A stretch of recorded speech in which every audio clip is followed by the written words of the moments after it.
Welcome to shops of blessing.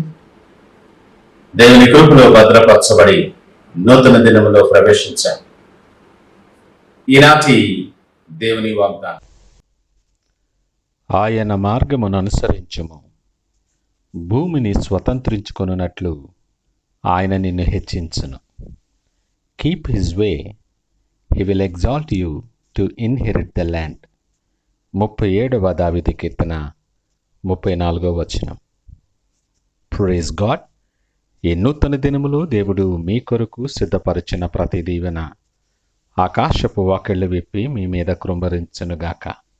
మరి ఒక నూతన దినాన్ని ఆరంభిస్తున్న నేపథ్యంలో ప్రేమ కలిగిన వాగ్దానము ద్వారా దేవుడు మనల్ని దర్శిస్తూ ఉన్నాడు. కొనసాగుతున్న మన జీవన ప్రయాణంలో అనేక పరిస్థితులు మనం ఎదుర్కొని ఉంటాం. ఈ ప్రయాణ మార్గంలో అనేకమైన యూటర్న్లు ఉండొచ్చు, క్రాస్ రోడ్స్ ఉండొచ్చు.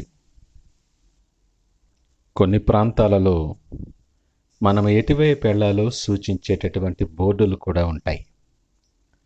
మనం ఏ మార్గంలో వెళ్ళాలో మనం నిర్ణయించుకుంటాం. అప్పుడు అనేక మలుపులు, అనేక కూడళ్ళు, అనేకమైన సూచన ఇచ్చే బోర్డులు ఉన్నప్పటికీ మనము తీసుకునే ప్రతి నిర్ణయం కూడా విజయ మార్గంలో వెళ్ళాలని మనం ఇష్టపడతాం. దానికోసమే కష్టపడతాం, ఎంతో శ్రమించి అవసరమైనంత మేరకు సలహాలు తీసుకుంటాం.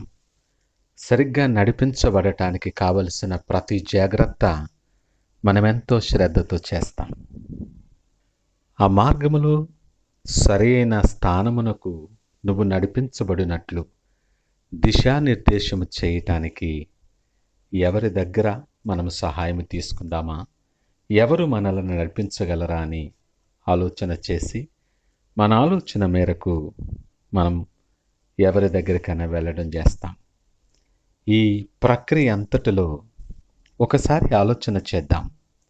సర్వజ్ఞాని అయిన దేవుడు, నిత్యుడు అయినటువంటి వాడు, నిన్ను ప్రేమించి నీ కొరకు ప్రాణము పెట్టిన ఆ గొప్ప దేవుని దగ్గరకు మనం వెళ్ళే పరిస్థితుల్లో ఉన్నామా?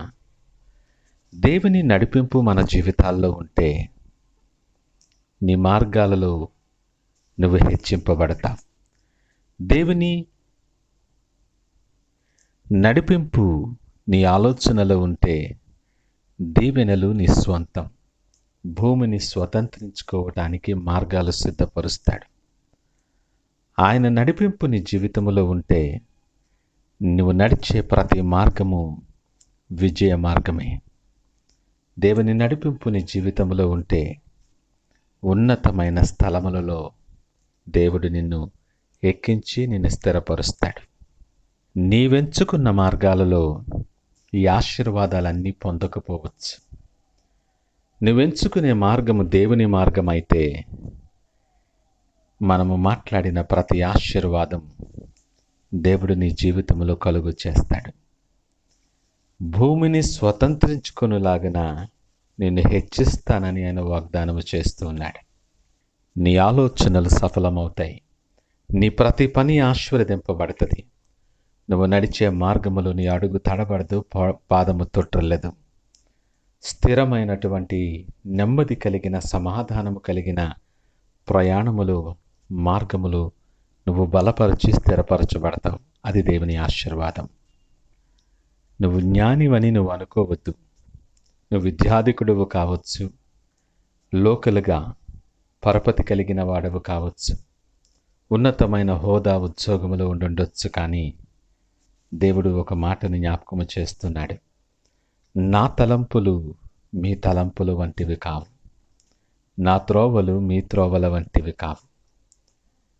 ఆయన చేతులకు మనల్ని అప్పగించుకుంటే, ఆయన మార్గం నువ్వు అనుసరించగలిగితే నీ ప్రతి ఆలోచనల కంటే ఉన్నతమైన స్థితిలో దేవుడు నిన్ను నడిపించబోతూ ఉన్నాడు.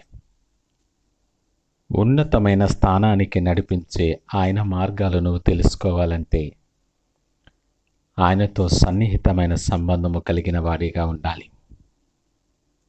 నీ ప్రవర్తన ఆయనకి అంగీకారముగా ఉండాలి. నీ విశ్వాసము ద్వారా నువ్వు దేవునికి ఇష్టడిగా ఉండాలి. అప్పుడు ఆయన మార్గం, నువ్వు నడవవలసిన మార్గం ఏదో ఆయన నీకు తెలియచేస్తాడు. ఆ మార్గాన్ని అనుసరించడానికి సిద్ధపడితే ఆయన నీ కొరకు సిద్ధపరిచిన ప్రతి ఆశీర్వాదమును స్వతంత్రించుకుంటావు. ఈ నూతన దినాన్ని ఆ ప్రకారముగా ప్రయాణించడానికి మనం సిద్ధపడి ప్రార్థనాపూర్వకంగా దినాన్ని ఆరంభిద్దామా? ప్రార్థించుకుందాం. పరిశుద్ధుడు, ప్రేమ నమ్మకమైన మా యేసయ్య, స్తోత్రాలు, వందనాలు. ఉదయకాలము నాతో మాతో మీరు మాట్లాడారు, మీకు వందనాలు. నీ మార్గాన్ని అనుసరించే మనస్సులు మాకు అనుగ్రహించండి.